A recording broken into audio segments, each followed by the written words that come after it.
Ассаляму алейкум, хайрлах шамлар, витаю! В эфире телеканала АТР. Мы продолжаем информационно-аналитическую программу «Бугунь». В студии для вас работаю я, Гульсум Халилова. Следующие 50 минут в этой студии с гостями мы обсудим основные новости и события. Но перед тем, как представить нашего первого гостя, напомню, что мы работаем в прямом эфире. На экраны ваших телевизоров режиссер периодически выводит номера телефона. Вы можете звонить к нам абсолютно бесплатно по вайберу. +3 8067 63 46 130. А также можете присоединяться по скайпу atr.tv. Это наш адрес. Звоните, задавайте ваши вопросы, если вам есть что сказать нам.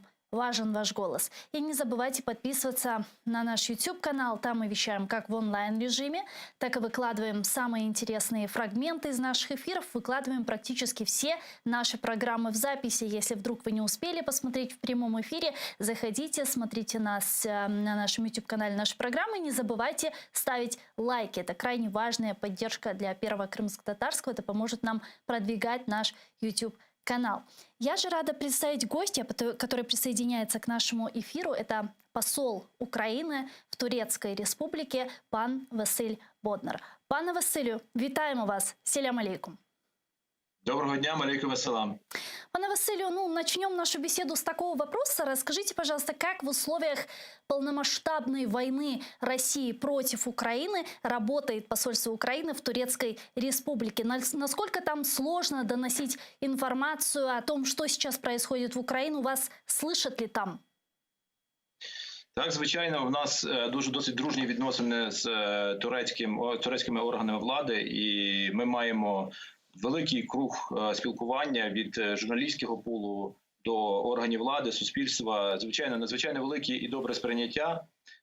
Турецьке суспільство розуміє Україну, розуміє характер цієї війни, не підтримує Росію у її загарбницьких планах і, звичайно, дуже з великою симпатією ставиться до боротьби українського народу, до боротьби так само і кримських татар, які на боці України, за свободу і незалежність України і за те, щоб пізніше звільнити так само Кримський півострів. Тому що це надзвичайно важлива тема і про неї ми не повинні забувати.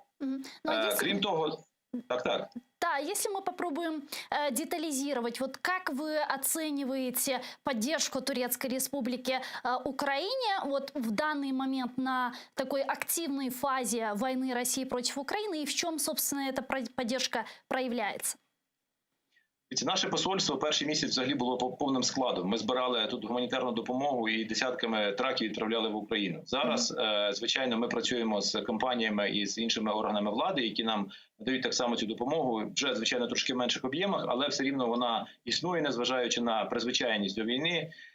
Насправді, найголовніша підтримка – це політична, найголовніша підтримка – це та, яка стосується посередництва в переговорах з країною-агресором з тим, щоб досягти миру. Ви знаєте, що були переговори і в Анталії, і в Стамбулі, і зараз турецька сторона долучається до вирішення практичних питань, які пов'язані із допомогою українським полоненим, із вирішенням практичних питань розблокування фарватеру виходу з Чорного моря і багато інших питань, які зараз практично надзвичайно важливі чи життєво важливі для України. І окрім того, ми так само дуже вдячні за можливість багатьом тисячам українців перебувати в Туреччині, створення комфортних умов для наших дітей-сиріт, які так само перебувають, більше ніж 1200 дітей тут. Так само тут перебуває, як ви знаєте, Крим Елісі з дітками, ціла група Вескішехірі так само отримує повну підтримку з боку турецької держави.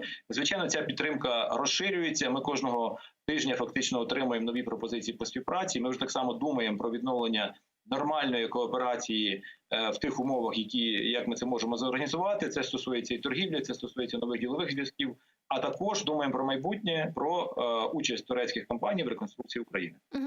Кстати, по поводу торговли вы упомянули, хотелось бы тут тоже задать несколько вопросов. А как сейчас вот в условиях войны России против Украины обстоят дела с торгово-экономической безопасностью между Турцией и Украиной? Ну и, собственно, вообще, как эта война повлияла на торгово-экономическую безопасность Турции не только с Украиной, но и всем цивилизованным миром? Знаєте, перед війною, 3 лютого, президент Ердоган здійснив візит до України, де разом з президентом Зеленським підписали угоду про зону вільної торгівлі. Це мало там широко відкрити партнерство в торгівлі, відкрити наші ринки, дозволити торгувати ще на більші виміри. Але, мабуть, росіянам це не сподобалося, і вони одною із причин нападу вирішили перебити нам нашу торгівлю. І зараз фактично всі двосторонні зв'язки, вони трошки переорієнтовані на інший напрямок. Ті обсяги, які раніше йшли морем, вони, на жаль, припинилися через блокаду наших портів. Зараз ми шукаємо інші можливості, як можна обійти цю блокаду, як її перервати і як вийти на новий рівень взаємодії, враховуючи сьогоднішні умови війни. Насамперед, ми говоримо про те, що українські компанії мають більш активно виходити на турецький ринок, презентувати себе, презентувати свої продукти і налагоджувати нові типи зв'язків. Друге – це підтримка турецького бізнесу в Україні, оскільки вже добра частина тих, хто перебуває в зонах безпечних від бойових дій, відновлюють свою діяльність, повертаються до роботи, щоб їх бізнес не простоював. І, звичайно, не просто зараз в Україні працювати, але турецький бізнес розуміє ризики і береться за роботу. І так само, повертаючись до відбудови, так само вже компанії дивляться на можливості участі у майбутніх проєктах і готові до співпраці з нами по конкретних напрямках, коли вже буде більш-менш безпечно в тих чи інших регіонах. Это планируется создание каких-то новых альтернативных маршрутов для торговли, возможно, через Балканы? Звичайно. Зараз одним із альтернативних маршрутів є Дунай. І можливість постачання через порти на річці Дунай і потім вихід в Чорне море. Є, звичайно, менші можливості це для транспортування через автомобільні переїзди, через поїзди і на країни Європейського Союзу, і потім до Туреччини. Звичайно, це не ті обсяги, і ми обов'язково повинні відновити таке морське сполучення, оскільки для нас це надзвичайно важливо через обсяги перевезень, які потрібно перевозити з України. З іншого боку, ми розуміємо, що для Росії так одним з елементів війни є блокування наших портів. І якщо ми досягнемо розблоковки, це буде одним із наших таких способів відтіснити Росію з домінування в цій частині Чорного моря і з пізнішими, звичайно, домовленостями з турецькою стороною, з іншими партнерами, щоб забезпечити безпеку цього маршруту. Бо ми ж не знаємо, що Росія може впасти в голову і чим вони можуть спробувати зашкодити таким маршрутом. Ну вот такой вопрос, который сегодня коробит многих украинцев в отношении Турецкой республики. Мы видим, как сегодня весь цивилизованный мир, западные партнеры Украины оказывают просто неимоверную поддержку нашей стране. Это и политическая, и дипломатическая, военно-техническая, финансовая помощь оказывается уже на протяжении последних 2,5 месяцев. И мы видим действительно поддержку со стороны Турецкой республики территориальной целостности Украины, непризнание оккупации части Украины, но при этом мы видим, как Турция продолжает торгово-экономические отношения с Российской Федерацией. Не раз президент Украины Владимир Зеленский критически высказывался относительно создания новых там туристических маршрутов между Турцией и Россией, там закупки С-400 и так далее. Эрдоган это называет сбалансированной политикой Турецкой республики. Объясните, пожалуйста, нашим зрителям, украинцам популярно, что в турецком понимании есть сбалансированная политика, внешняя политика? Насправді, ще перед війною наш трек відносин України з Туреччиною, він не пересікався з відносинами Росії з Туреччиною. Ми намагалися це не перекликати, оскільки вони завжди від цього починали іскрити. Звичайно, на сьогодні будь-яка співпраця з країною-агресором сприймається надзвичайно негативно і є відповідні реакції. Президент про це висловлювався, і ми про це чесно говоримо з нашими партнерами. Водночас ми так само розуміємо, що є певні турецькі інтереси, які в сьогоднішніх умовах, в умовах досить складних економічних тут в Туреччині і в умовах підготовки до наступних виборів немає можливості їх обійти і просто закрити можливості співпраці з Росією, зокрема закрити ринки чи відмовитись від російських туристів. І це досить чітка позиція і зрозуміла. Ми намагаємося переконувати наших партнерів в тому, що така співпраця не принесе великої вигоди, а може, наприклад, обернутися певними вторинними санкціями чи зробити якимось чином невигідною цю співпрацю в майбутньому. Це, звичайно, право турецької сторони приймати такі рішення. Ми ставимося з повагою до будь-яких рішень, але відстоюємо свою позицію. Але хотів би тут так само підключити якраз іншу сторону всіх цих взаємин, що відносини Туреччини і Росії розвиваються досить, як би кажуть, десь конфліктують, десь взаємодіють. Мгм. Насамперед слід згадати про те, що Туреччина на прохання України закрила протоки, чорноморські протоки для російських військових кораблів. Це надзвичайно важливо з точки зору забезпечення безпеки Одеси і не підтримки більш агресивної поведінки Чорноморського флоту в Чорному морі. Заборонено проліт російських військових літаків до Сирії. Це так само елемент неперевезення частини тих найманців чи асадистів до Росії для того, щоб продовжувати війну на території України. Так само є певні обмеження в торгівлі, які, можливо, ще не зовсім до кінця видні, але вони так само випливають з тих санкцій, які запроваджені Європейським Союзом і іншими міжнародними партнерами. І тут так само остерігаються їх застосування і можливих наслідків для турецької економіки. Оскільки, якщо ви подивитесь на структуру торгівлі, то в турецькому експорті Росія займає всього 3%, а Європейський Союз – більше 70%. От, будь ласка, тоді ви побачите картину, яка вимальовується у відносинах з зовнішнім світом у Туреччини, і наскільки де є пріоритети, а де є певним чином політична складова, чи, можливо, там елемент передвиборчої кампанії. То есть можем ли мы назвать взаимоотношения Турции и Российской Федерации исключительно взаимовыгодными?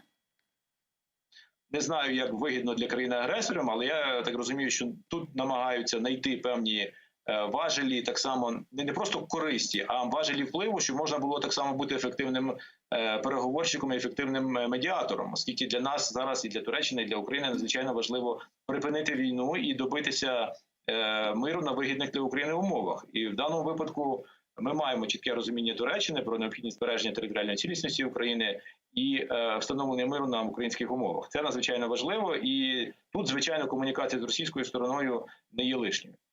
А как вы думаете, Турция сможет стать той площадкой, вот той страной, на которой будет подписан капитулянтское со стороны России соглашение? Звичайно, для цього створені всі умови, і чи це в Анталії, чи в Стамбулі, я думаю, турецька сторона буде рада бути присутньою при такої, чи організувати навіть підписання такого історичного договору про те, що Росія визнає свою поразку в війні і виводить війська з території України. Насправді, попередня робота вже проведена, і сьогодні Туреччина – це єдина держава, яка спромоглася привести дві сторони конфлікту до переговорів, і ті переговори, які були і в Анталії, і пізніше в Стамбулі, вони підтвердили свою ефективність, були певні позитивні напрацювання. Друга сторона, тобто російська країна-агресор, не висловила готовності продовжувати ці переговори і довести їх до логічного кінця. Тому наше завдання зараз домогтися максимального тиску на Росію з тим, щоб вона погодилась на мирні умови, які Україна пропонує, вивести війська з території України і повернути повний контроль над територіями, які вона окупувала з 2014 року. Це базова вимога, і інші деталі чи там особливості вони можуть бути обговорені переговорними групами, але базова вимога вернути повністю під контроль України всі території, це залишається на порядку денному. Ну и все же, вот вы как человек, который посвятил свою жизнь дипломатии, как вы думаете, вот на дипломатической плоскости этот вопрос, войну, решить можно? Можно ли Россию заставить сесть за стол переговоров, подписать капитуляцию и заставить вывести войска с нашей территории, с нашей страны, включая Крым и Донбасс? Можна тільки в випадку, коли у нас буде домінація на фронті. Тому що основну скрипку грає фронт, основну скрипку грають наші солдати, які захищають батьківщину на лінії фронту, і наша перевага на лінії фронту дозволить дипломатії більш ефективно працювати проти Російської Федерації. Насправді, ті зусилля, які вже були здійснені, та мобілізація, яку президент Зеленський провів міжнародної спільноти проти Росії, вона так само має свій серйозний важіль впливу і через санкції, і через підтримку України, і через обмеження, які Росія вже відчуває. І економіка так само відчує. Просто це довший шлях. А зараз Росія намагається узаконити те, що вона окупувала, і пробує зараз грати на струнах певних своїх агентів чи прихильників в Європі, пробуючи просувати такий наратив, що давайте ми все-таки вернемося до теми нейтральності, до теми балансу інтересів, до теми врахування інтересів Росії. Я думаю, зараз не цей час. Після всіх злочинів, які Росія вчинила на території України, після всіх знищень і страждань українського народу, ми повинні наполягати на повному виводі Росії з території України і не погоджуватись на ті умови, які можуть зашкодити безпеці України в майбутньому. Адже якщо дозволити зараз якщо це зло зараз не покарати, то воно повториться потім або у нас, або в іншій країні. Як воно повторювалось перед тим в Сирії, в Грузії і в деяких інших країнах, які страждали від російських агресивних дій. Мгм. І так само питання відповідальності. А, пане посол, а вот такой вопрос относительно Турции. Победа Украины в этой войне, что будет означать для наших взаимоотношений с Турецкой республикой, с республикой Украина-турецких и вот непосредственно присутствие России в акватории Черного, Азовского моря, вот та война, которая ведет сегодня Россия, в принципе, не только с Украиной, но и со всем свободным миром. Что означает для Турции? Насколько вот победа Украины в интересах Турецкой республики? Звичайно, що Україна є стратегічним партнером Туреччини, і для Туреччини надзвичайно важливо мати безпечний північний фланг, оскільки розпад Радянського Союзу приніс нові можливості для забезпечення безпеки в Чорноморському регіоні саме через те, що Росія чи там тодішній попередній Радянський Союз вже не домінували в Чорному морі і не мали такого переважаючого впливу. А саме Україна гарантує те, що нападу на Туреччину з півночі не буде. Оскільки ми знаємо декілька висловлювань колишніх чиновників Російської Федерації, які говорили про те, що якщо б Туреччина не була в НАТО, то протоки вже були б російськими. Знову ж таки, це бажана річ для Росії, і це марево, мабуть, з часів царів, воно нікуди не пропало. І ця агресивна риторика, яка у нашому випадку вилилась в війну, вона цілком може повторитися і тут, якщо ми не зможемо стримати російського агресора. Тому перше – це геополітичний вимір, звичайно, безпека держави. Друге – це, звичайно, відновлення нормальної економічної співпраці. І третє – це, звичайно, поразка Росії, вона означатиме так само поразку Росії подальшому в інших зонах, які є конфліктними між Росією і Туреччиною. Це Сирія, Лівія, Нагорний Карабах, Центральна Азія. Це так само на руку турецькій державі. Я переконаний, що в Анкарі це прекрасно розуміють, просто не завжди про це говорять відверто.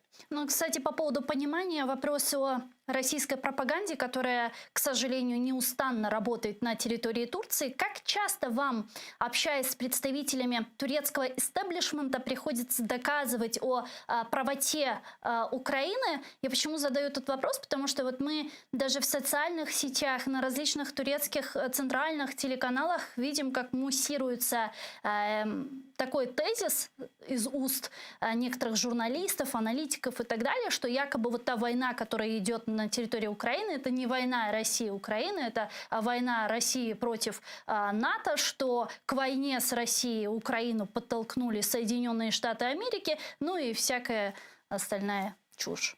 Ну, насправді, це з нашої точки зору, з боку України виглядає трошки дивним, чи як ви кажете, чушю, але з точки зору турецького суспільства це виглядає не так. Оскільки перше, турецьке суспільство надзвичайно антизахідне. Більше 92% населення не довіряють Сполученим Штатам і НАТО. Це перше. Друга цифра – це коли проводились опитування, значить 78% вважають, що це несправедлива війна і Україна має право відстоювати свою незалежність. Натомість 48% вважають, що винною в війні є Сполучені Штати і НАТО.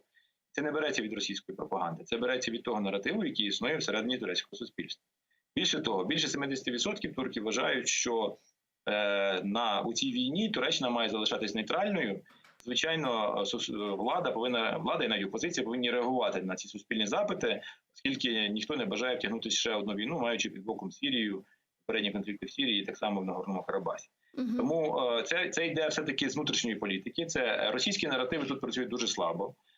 В них є декілька куплених, я так скажу, каналів, чи придбаних, чи прикормлених, які мають певну свою риторику. Це, як правило, лівацького типу ЗМІ.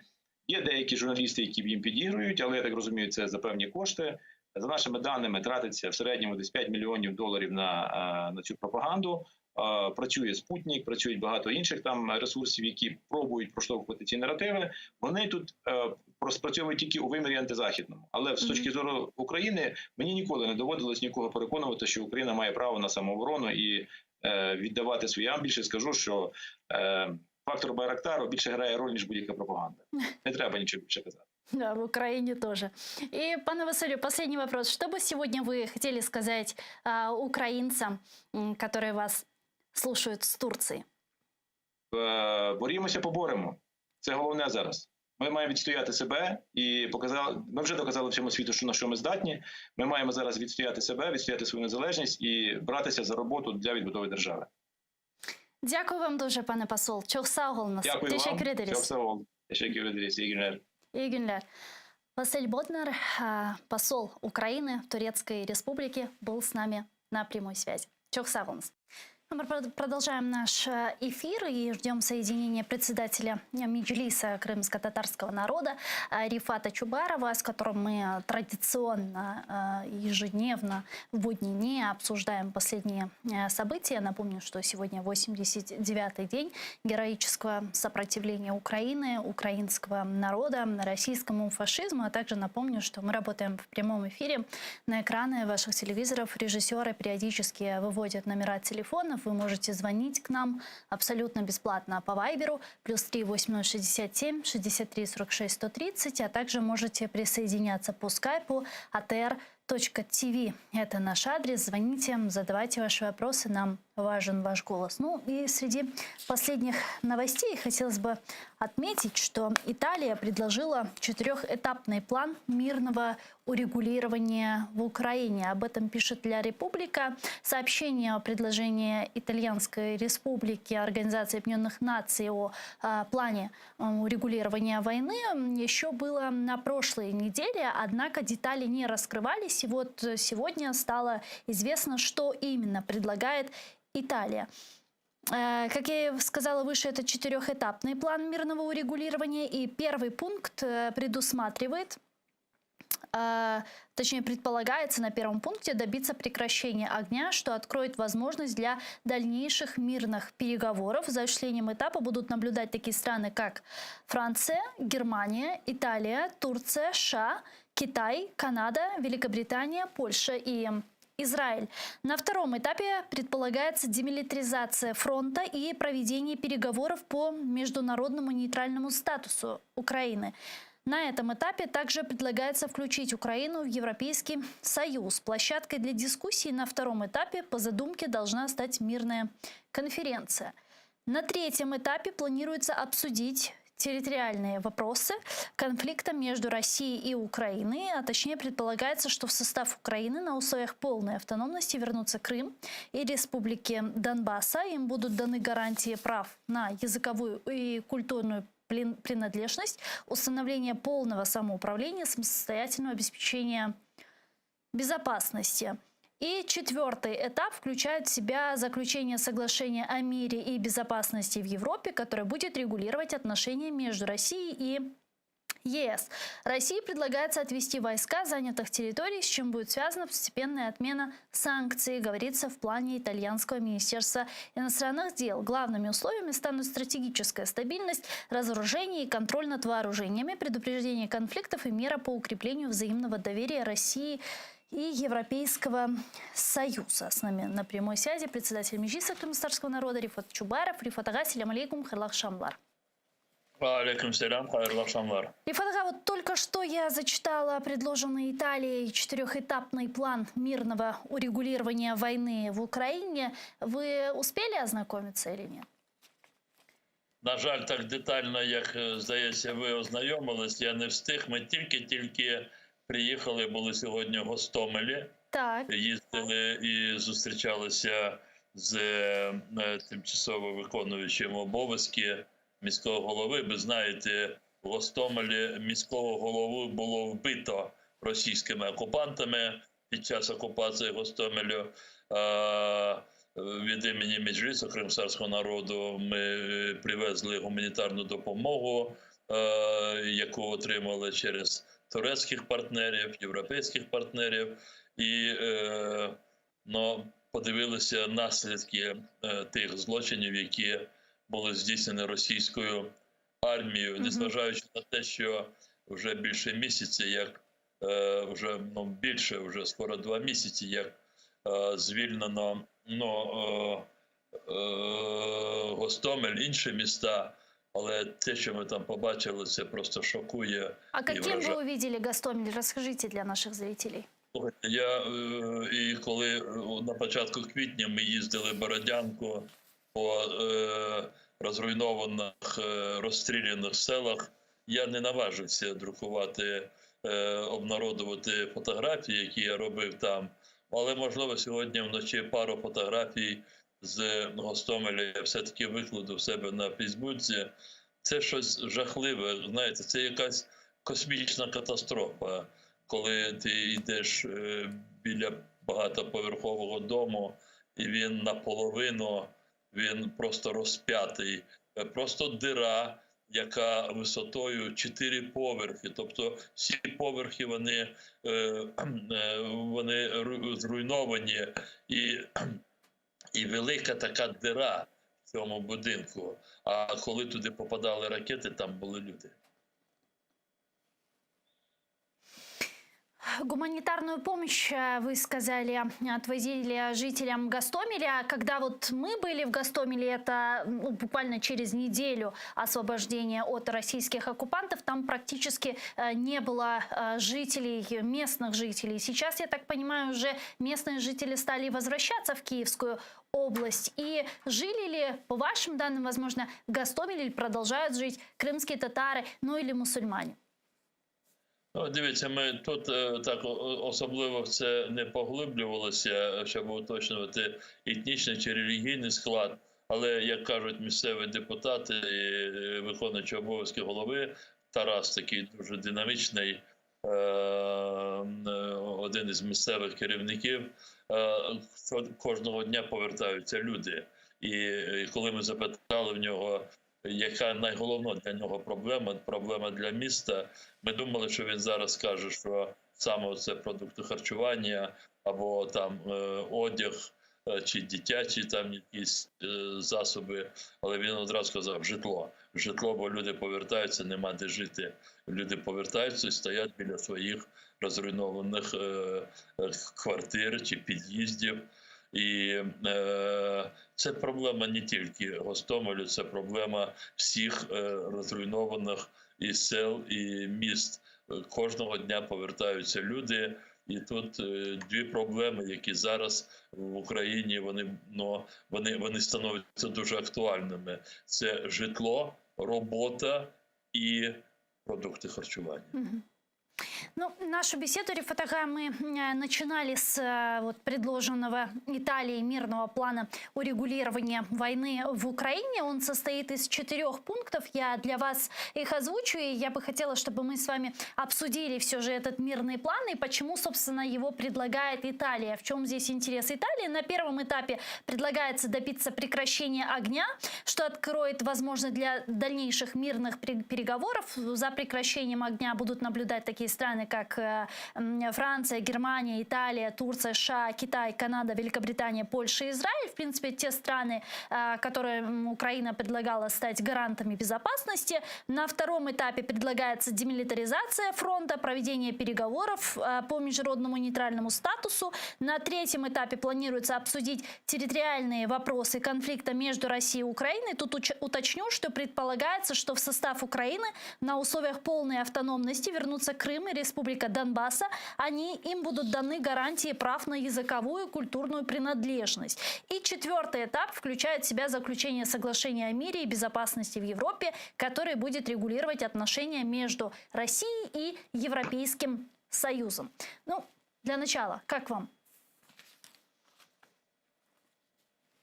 155 тысячный раз повторяю, что я историк.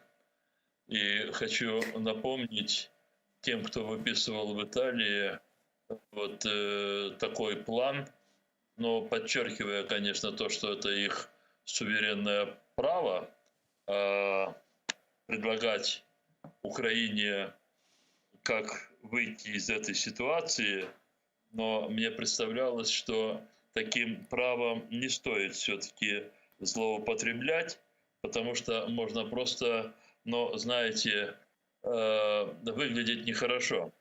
Я почему вспомнил, что я историк, хочу напомнить всем, что Италия была в одной коалиции с фашистской Германией. Да. И она воевала против объединенной Европы. Так вот, в сентябре 1943 года королевство Италии официально капитулировало перед странами антигитлеровской коалиции. правительство королевской Франции официально капитулировало перед антигитлеровской коалицией. И потом уже рассматривалась судьба Италии на всех этапах послевоенного устройства. Я думаю, что в той ситуации, когда Украина и вместе с Украиной образно, но весь цивилизованный мир подвергся нападению рашистской России, на этапе, когда каждый день на территории Украины, то есть на территории государства, куда ворвались рашистские войска, убивают людей, продолжаются военные сражения, когда разрушены десятки городов и тысячи сел, убиты тысячи и тысячи людей. Мы не знаем точное количество погибших наших военнослужащих. И вдруг план, который должен позволить почетно отползти Россию с возможностью потом возрождения в еще более худшем обличии, я думаю, что итальянцы, ну, наверное, неправильно я сказал итальянцы, а авторы этого плана из Италии, они могут этот план забрать себе, и если хотят его использовать по другому назначению, это их право, я возражать не буду. Угу. То есть, по-вашему, в принципе, сейчас вот какого-то плана по мирному урегулированию этой войны практически быть не может, в особенности вот после тех зверств, которые чинили российские оккупанты и продолжают чинить на нашей территории? Или же какой-либо план, но он должен быть представлен исключительно Украиной? План должен быть, чтобы никто не подумал о том, что я выступаю против плана. Есть страна-агрессор, которая ворвалась со своими войсками на территорию суверенного украинского государства. Это случилось более 8 лет назад, в феврале 2014 года. Страна-агрессор оккупировала часть территории украинского государства, Крым, Донбасс, часть Донбасса, и теперь уже после 24 февраля Херсонскую, Запорожскую области. И поэтому вот в этой ситуации план может быть исключительно один. Россия, как агрессор, выводит свои войска со всей территории украинского государства, включая Автономную Республику Крым и город Севастополь, собираются любой конфигурации, и здесь уже могут быть различные, я не знаю, но если кому-то хочется предложения, какие государства могут сесть за стол переговоров, я думаю, что это тоже, ну, я тоже исхожу из того, что это должны быть ведущие государства, которые будут вместе обсуждать вопросы, связанные с наложением репараций на государство-агрессора, с судьбой государства-агрессора дальнейшей и вопросы предания суду непосредственных преступников, которые развязали эту войну, в ходе которой нанесены, но сейчас никто не может до конца посчитать, но последняя цифра 2 недели назад нанесенного ущерба по самым осторожным подсчетам Украине 100 миллиардов долларов. Но никто не сможет посчитать ущерб потери человеческих жизней. Но смотрите, только лишь более 15, некоторые утверждают, 16 миллионов граждан Украины, которые были вынуждены покинуть свои дома в результате военных действий. Из них 6 миллионов за пределы Украины были вынуждены уехать, и более 9 миллионов, которые поселились в более безопасных с их точки зрения регионах Украины, хотя таких регионов практически нет. И поэтому так, план должен быть. План: вывод войск, подписание соглашения о репарациях, о предании российских руководителей, политиков и всех других лиц, совершивших преступления на территории Украины, Международному суду и определение дальнейшей судьбы Украины. Вот и весь план. А какой может быть иной план? А есть ли сегодня, на ваш взгляд, вот предпосылки к тому, что Путин и путинский режим сядут за такой стол и подпишут капитулянское соглашение? А вы думаете, что тот план, который вы назвали итальянским, он появился сам по себе по инициативе каких-то итальянских политиков? Я не знаю. Я не сомневаюсь, что это есть. Это уже мы видим некоторые вот результаты действий Москвы по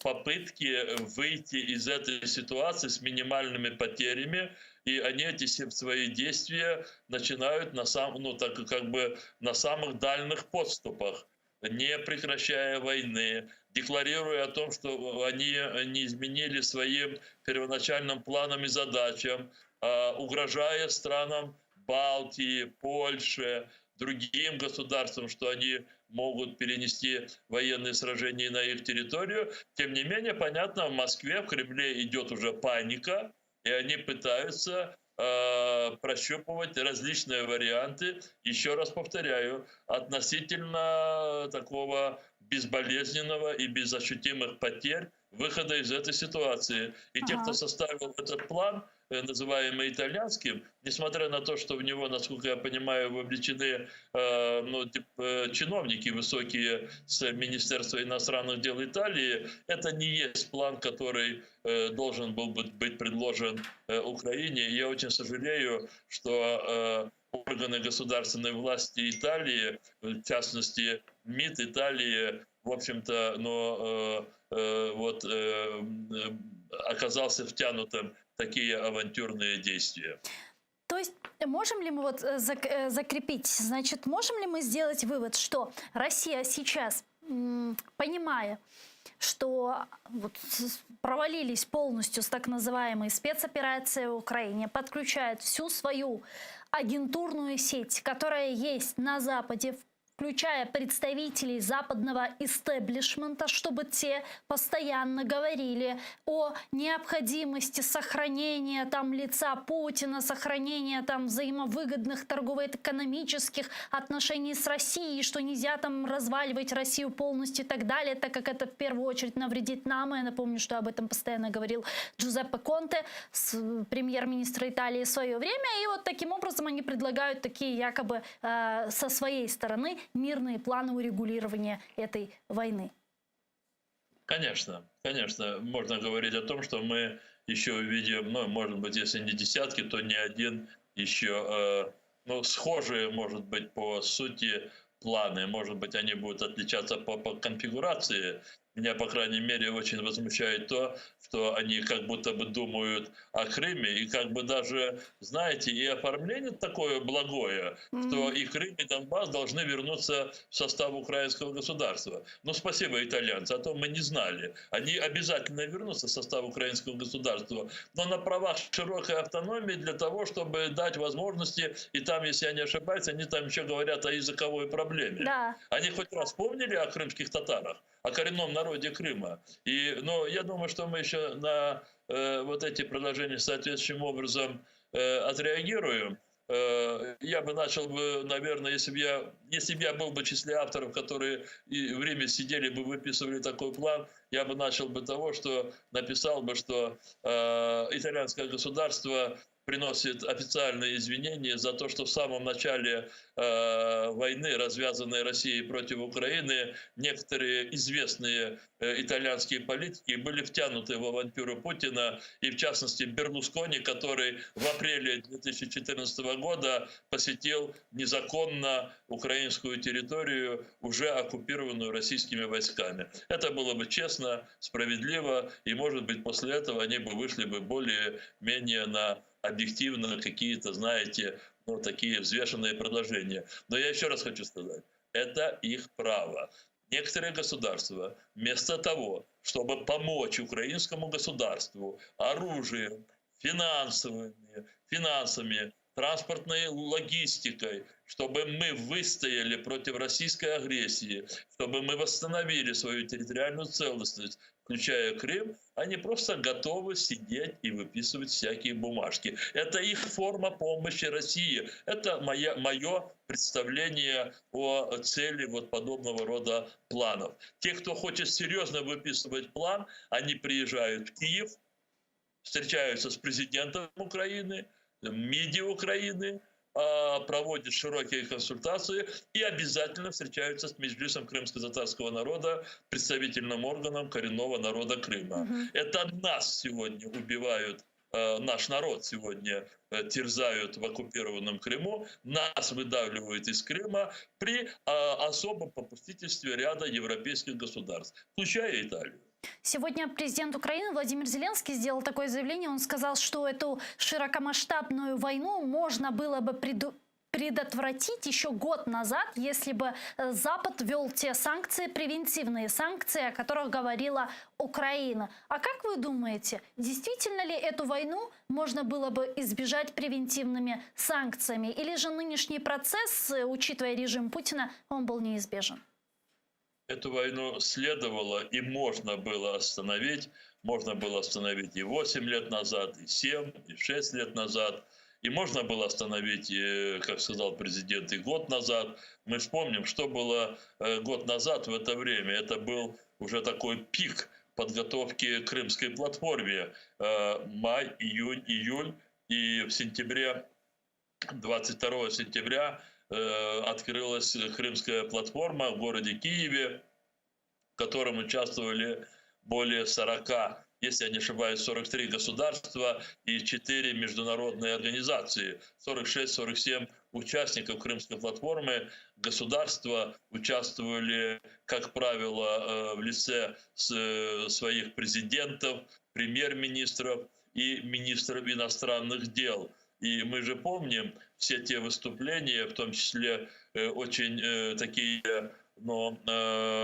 емкие и абсолютно верно расставляющие акценты случившемуся, то есть оккупации Крыма и задачи международного сообщества для того, чтобы заставить Россию возвратиться в рамки международного права. Я позволю себе, я не могу сейчас все выступления вспомнить и сказать о них, но их действительно, практически все выступления были абсолютно выверенными и убийственными с точки зрения оценок действия Российской Федерации, страны-агрессора. Но я хочу здесь просто напомнить выступление лидера крымско-татарского народа Мустафы Джемилева, которое закончилось тем, что пока львы спят, шакалы неистовывают. И вот за этот год, который, не за этот год, всем казалось, я помню то воодушевленное такое реагирование на выступление Мустафага Джемилева, но после этого тоже ведь не удалось, несмотря на то, что уже с осени, где-то с ноября, декабря особенно, уже все говорили о неизбежности российского нападения, но львы ведь так и не проснулись, поэтому шакал возомнил, что все судьбы мира будет решать он сам. Но здесь, конечно, он, и слава богу, абсолютно ошибся, и все-таки львы проснулись. Другое дело, что есть такие, которые хотели бы опять усыпить львов. Я бы не хотел бы, чтобы это случилось. А львы это кто, Рифат ага? Львы — это те государства, которые считают, что Российская Федерация как государство должно быть абсолютно нести полную ответственность за развязывание войны, и что эта война должна завершиться соглашениями, в которых Украина должна четко выписать свое видение завершения войны. То есть многие государства оформление завершения этой войны они возлагают на Украину. И это оформление завершения войны для многих государств выглядит как победа Украины, завершающаяся восстановлением территориальной целостности Украины. Я назову вам эти государства. Это Балтийские страны, это Польша, это Великобритания, это Канада, это Соединенные Штаты Америки. Наверное, еще можно и надо называть другие государства, но я назвал вам те государства, которые очень последовательны в таком своем поведении. И более того, мы вспомним неоднократные публичные выступления премьер-министра Великобритании господина Бориса Джонсона, в котором он подчеркивает о том, что территориальная целостность Украины должна быть восстановлена в результате этой войны. И еще вот важный вопрос, который я хотела бы успеть с вами обсудить. Вчера в Меджлисе крымско-татарского народа вы, Мустафа Джемилев, встречались с председателем правительства Чеченской Республики Ичкерия, с представителями этого правительства. И сегодня в нашей студии был председатель правительства Ахмад Закаев. Мы с ним провели интервью. И, насколько я знаю, по моим данным, вы были одним из инициаторов визита Ахмада Закаева в Украину. Я знаю, что не с первого раза получилось, но получилось. Это так? Но я хочу сказать, что визит Ахмада Закаева, одного из таких очень заметных чеченских политиков, которые стояли у истоков провозглашения независимой республики, Чеченской республики Ичкерия, человек, который прошел 2 войны и сегодня продолжает консолидацию чеченцев для того, чтобы помочь своему народу выйти на путь свободы, независимости. Этот визит, конечно, с моей точки зрения, должен был состояться буквально первые, может быть, неделю-две, вторую, собственно, российского полномасштабного вторжения, особенно после того, когда президент Украины Владимир Зеленский объявил о создании иностранного легиона и приглашении в Украину тех, кто идеологически не воспринимает рашистскую позицию и готов отстаивать свободу своих народов или свои убеждения, отстаивая целостность украинского государства. И мы тогда предлагали осуществить такой визит, который был бы определенным сигналом для борющихся народов с агрессивными устремлениями Российской Федерации. Но по разным причинам этот визит состоялся только в эти дни, несколько дней назад. Я очень надеюсь, что результаты этого визита, реализация результатов этого визита будет на пользу и украинскому государству, украинскому народу, безусловно, в рядах вооруженных сил Украины защищают наше государство формирования чеченские, 2 батальона, батальон имени шейха Мансура и батальон имени Джахара Дудаева. Я думаю, что участие бойцов сопротивления чеченцев в Украине будет еще более заметным. А как это повлияет или поможет укреплению или усилению крымско-татарского сопротивления как народа, с которым у нас с чеченцами, мы даже с Ахмадом Закаевым разговаривали, очень схожая история, просто столетиями, как нас российский режим уничтожал, пытается уничтожать, так, впрочем, и чеченцев. Как их присутствие тут укрепит позиции крымских татар, или наоборот? Смотрите, я как многие украинские общественные деятели, и какая-то часть политиков разделяют тот известный украинский принцип, который говорит о том, что делай то, что должен делать. Иногда не стоит очень далеко заглядывать, если ты уверен в том, что то, что ты сегодня делаешь, это абсолютно справедливо, необходимо, и оно, если не сегодня, то в последующем будет служить людям. И поэтому, когда мы говорим о завершении российско-украинской войны, о неких переговорах, о неких соглашениях, акцентах, которые будут расставлены в этих будущих документах, мы можем выстраивать разные вариации, но при этом все понимаем, что вот наше видение будет реализовываться в тех или иных случаях, которые будут определяться, собственно, результатами этой войны. И если поражение российской армии будет настолько сокрушительным для российского государства, если внутренняя политическая жизнь России рухнет в результате этих поражений, выстроенная Путиным, да,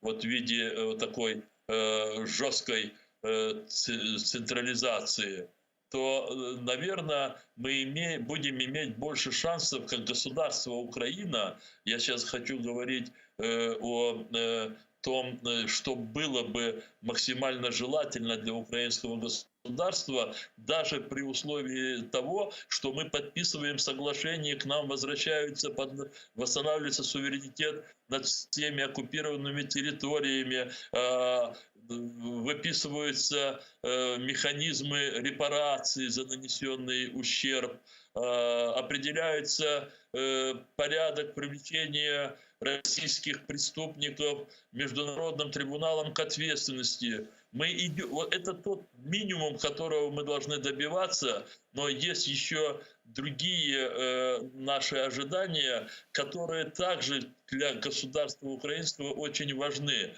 Гарантии безопасности украинского государства в будущем и гарантии не только с точки зрения поведения западных стран или наших партнеров, а гарантии с точки зрения будущего российского государства, которое физически никуда не уйдет от наших границ. И, разумеется, я в частности, я знаю, очень многие украинские политики, мы очень рассчитываем на то, что в нынешних существующих границах Российская Федерация существовать уже не будет. Там есть народы, которые имеют безусловное право на самоопределение, потому что в свое время их земли были силой включены в московское, потом российское государство, и теперь они находятся в составе Российской Федерации. Некоторые из этих народов уже в современной истории пытались добиться своей независимости, но чеченский народ и некоторые другие народы Северного Кавказа, они были на высоком подъеме своего национального движения. То есть мы действительно обсуждали вопросы, связанные с тем, что для украинского государства, которое восстановит свою территориальную целостность, очень желательным было бы переустройство российского государства. И в этом переустроенном российском государстве, не в этом перестроенном, видите, у меня тоже штампы работают. Да, у нас уже время. И в этой переустроенной территории, конечно, Чечню мы видим, как и другие территории России, мы видим независимым государством. Çok sağ olun, Насриф Атага. Увидимся с вами завтра в это же время и продолжим наш эфир на крымско-татарском языке. Sağ olun. Председатель Меджлиса крымско-татарского народа Рифат Чубаров был с нами на прямой связи, а я, к сожалению, вынуждена с вами попрощаться на сегодня, но вы оставайтесь первым крымско-татарским. Эфир продолжает информационная программа «Заман». Корушкенже. Далее смотрите Прайм Муждабаев.